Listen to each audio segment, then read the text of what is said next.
You might have noticed that lyric writing sometimes is hard, or at least it can be hard if you want to consistently have great lyrics that you feel proud of, rather than just having cookie-cutter lyrics that technically work, which of course is too low of a bar. So in this video, we are going to talk about 3 reasons why lyric writing is hard and how to make it a bit easier. So reason number 1 is that we are used to talking and thinking in prose rather than poetry. So when we think and talk more or less probably how I am right now. I'm not trying to be poetic, I'm not using flowery language, I'm not necessarily trying to be extremely precise with my words, I'm just speaking normally. But of course in our lyrics we usually want something a little bit more than our normal everyday language. When thinking and speaking normally or in prose, we often aren't thinking about things like symbolism or what symbol could I come up with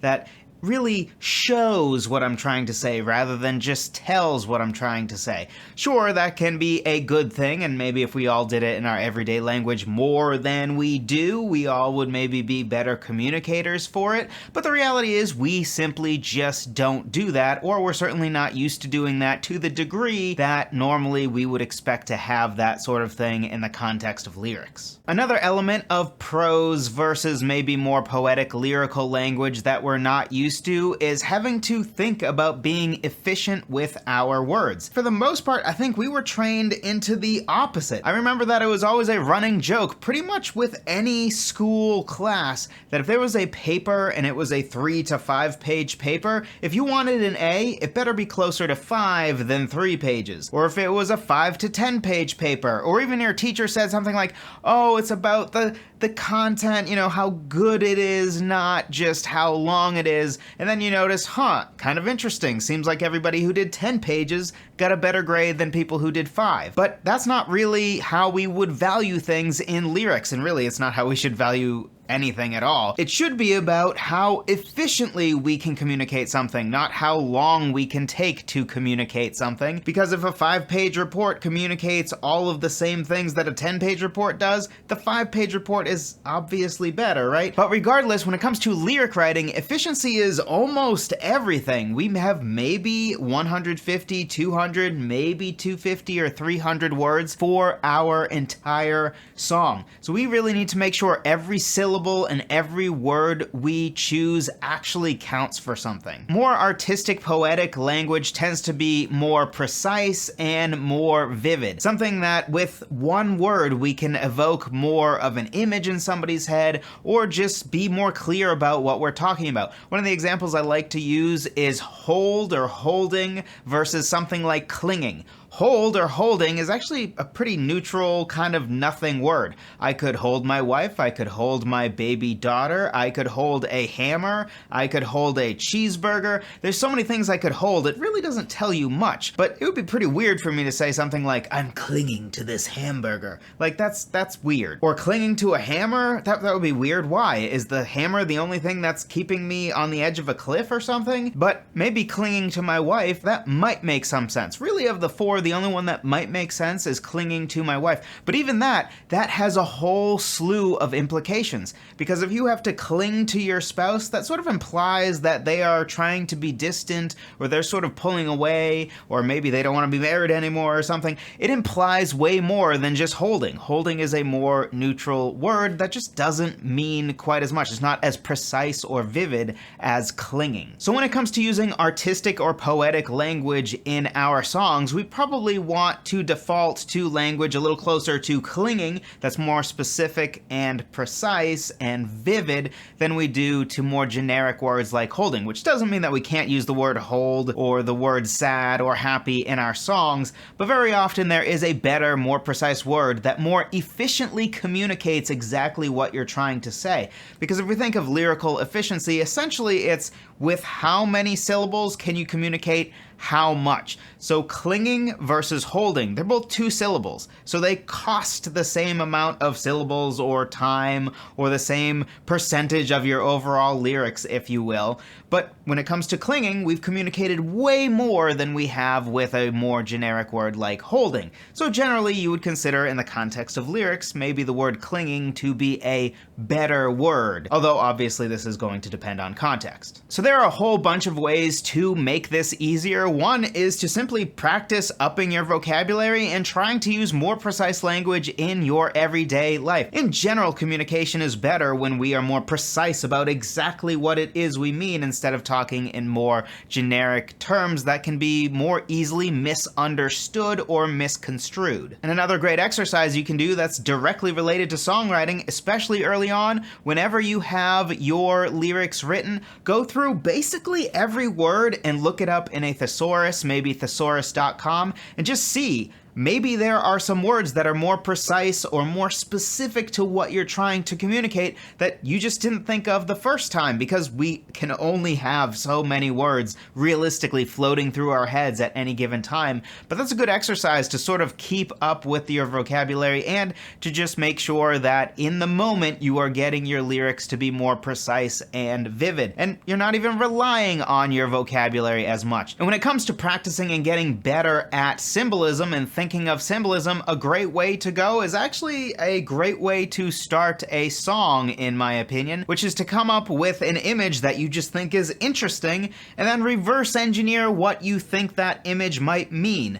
For instance, let's take something like sunlit tides. Okay, sunlit tides is a pretty specific image. Not only is it the tides, presumably of the ocean, but also they are sunlit. So is it the sunrise or the sunset? And then what do we really mean by that? What's the implication of tides that are sunlit? So something like that is just a great exercise to do that A, might help you write a song and have a pretty sweet song title to start, because you actually started with a kind of cool image that was moving to you, that presumably might also make a good song title, and then you reverse engineered, hey, here's an interesting song concept that goes well with that symbol. So it actually can be easier to reverse engineer from a symbol than to figure out a symbol after you figured out generally what your song is going to be about. But regardless, that's a great way to practice and make this something that comes more easily to you. Another reason that lyric writing can be difficult is it's so easy to get in our own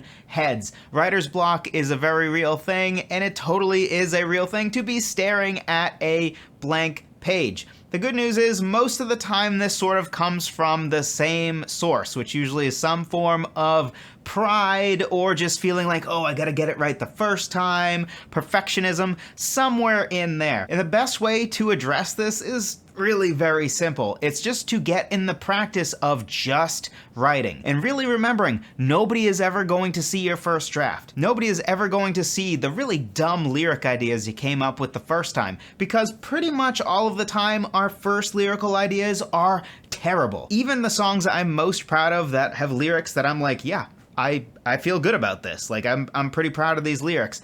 The first draft, or the first couple rounds or drafts of like the second verse or maybe the chorus even, usually are terrible. They're terrible. I wouldn't want anybody to see them. This is probably true of most books too. That's why authors don't release their first draft of a book, because you would be like, oh wow, I thought they were great writers. And the reality is they are great writers. But usually you have to write a lot to get to the stuff that's good, and then you also refine stuff that's kind of okay into something that's good via the editing process. But nobody's gonna see your first draft. And hopefully you shouldn't judge yourself based on, oh, the first lyrics I wrote down are stupid. Oh well, that's just a couple more stupid lyrics that you got over with so that you can be closer and edge ever nearer to the good lyrics that you eventually are going to write, or you're going to take your okay lyrics and eventually edit them into something that's actually good. So just getting in the practice of just writing and not judging yourself and turning off that internal editor and just writing and discovering and not worrying about whether your first 20 lines are stupid or not, that is going to help you so much. And this is actually why in my 6-step lyric writing checklist, before we even get to lyric writing, one of the steps is actually to sort of develop your song concept. And a part of developing your song concept is to simply essentially just journal about it, or really just free write about it, or write prose about it. Because we tend to just freeze up less when we are thinking, oh, well, this is sort of like a journal entry. I'm just sort of writing words to sort of flesh out what I'm thinking about. So that's why I always start with that, because you know what? Sometimes I come up with great lines just by doing that exercise, because I'm telling myself, nope, you're just writing in prose, you're not even writing the lyrics yet, you're just developing the idea of the lyrics. And a lot of times this can be a great way to set up our lyrics for success in really a bunch of different ways, including we might come up with some different ideas for how to actually tell the story in the lyrics because of what we journaled or what we did for our prose writing or our development, whatever you want to call it. But really, this is a really helpful exercise just to help us get out of our own heads, start writing, and really get our creative brain going. And another reason that lyric writing can be so difficult is that it is hard, if not borderline impossible, to improvise good poetry, which is pretty connected to the last point, actually. They both are basically kind of saying like, hey, maybe we should break up lyric writing into steps. We shouldn't ask too much of ourselves. And one of the areas where I think we often go wrong is we think that we should just sit there and dwell and think and be artistic and look up at the night sky and just wait for the muse to gift us with that brilliant line that will just shatter the entire world. And that's just ridiculous. That's not usually how it works. You might get 1 or 2 lines per song that are essentially a gift from the mythical muse, you know, something that just kind of comes via inspiration, or you hear somebody say a sentence and you're like, ooh, you actually said something kind of brilliant right there. You had like a combination of 2 words that was kind of intriguing to me, or just the way you worded that, whatever. We might be sort of just blessed or gifted with maybe a line or 2 per song, but if you're expecting to sort of just be blessed with every single lyric of your song, and that's why the lyrics are brilliant, is you just came up with this brilliant poetry on the spot, or because you dwelled long enough looking up into the night sky, that's just not realistic. That's not something that we should strive to do. Most of the time, your great lyrics are going to come mostly from perspiration, not from inspiration. Inspiration probably helps you with maybe the core idea of the song. Inspiration might help you with one of the main hooks of the song when it comes to the melody, or when it comes to one of the instrument parts, or maybe your bass line or a piano riff or something like that. But most of a song, and especially most of the lyrics of a song, are going to be really good or really not very good based on perspiration or work, rather than inspiration. Inspiration might get you that awesome line in your chorus that's your title line. Inspiration might be something that comes to you and really kind of gifts you the first line of the first verse of your song. But when it comes to having a song that has really great lyrics from front to back, it's just unreasonable to expect ourselves to improvise that poetry. Whether we're expecting ourselves to improvise it in real time, which is extra absurd, or if we are expecting ourselves to essentially improvise poetry 1 line at a time by looking up into the sky and just waiting for it to be gifted to us. And the best way to help ourselves with this concept that it's really hard, if not impossible, to consistently improvise poetry is simply to not ask ourselves to do this. This is why my lyric checklist is a 6-step checklist. It's not just 1 step, write your lyrics and there you go, because that's just unrealistic to be able to consistently pump out great lyrics. You just can't rely on the music, can't rely on inspiration. In fact, there are multiple steps before we even get to the step of lyric writing, where you're essentially fleshing out your idea in a more low pressure way. So you have an idea of, okay, this is generally, I think, how the story should be developed throughout the song. Here are some interesting symbols I came up with while I was just doing some prose writing or journaling. Here are some interesting lines that I actually came up with just while doing prose writing that I think I can rework to work in the lyrics,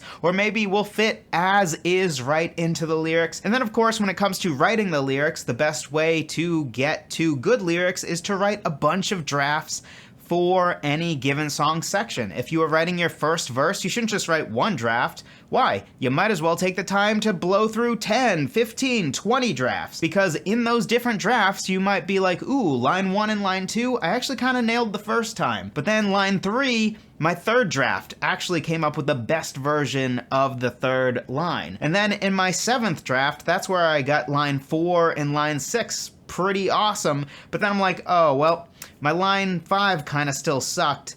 And, you know, I do need to make line 5 make sense in the context of 4 and 6, so maybe I need to write another draft to be able to get to a good line 5. And that's all before we actually get into the editing step, where we should look at the lyrics at a high level, basically at the whole song level, make sure that it all makes sense as one cohesive story, one cohesive concept. There aren't lyrics that are just kind of like out of left field, like what are we even talking about? And then, of course, we need to make sure lyrics make sense in the context of each given song section, and then we should really investigate the lyrics and make sure they're working word by word. I mentioned before looking up something like thesaurus.com to see if there's a better word that we could use, but that's really the last editing step in my mind, where we're actually going through word by word to really figure out, is there a way, a better word here that's more vivid, that's more precise, that all of a sudden makes it like, ooh, okay, I took this line that kind of was just like, yeah, I mean, I know what it means, to something that just gives me an instant image in my head, because usually that's going to be better. Anyway, if you're interested in my 6-step lyric writing checklist, check it out. Free down below. It's at songwritertheory.com/lyric checklist. Thank you so much for watching, for listening. I appreciate every single one of you. Go out, write some great lyrics, and I will talk to you in the next one.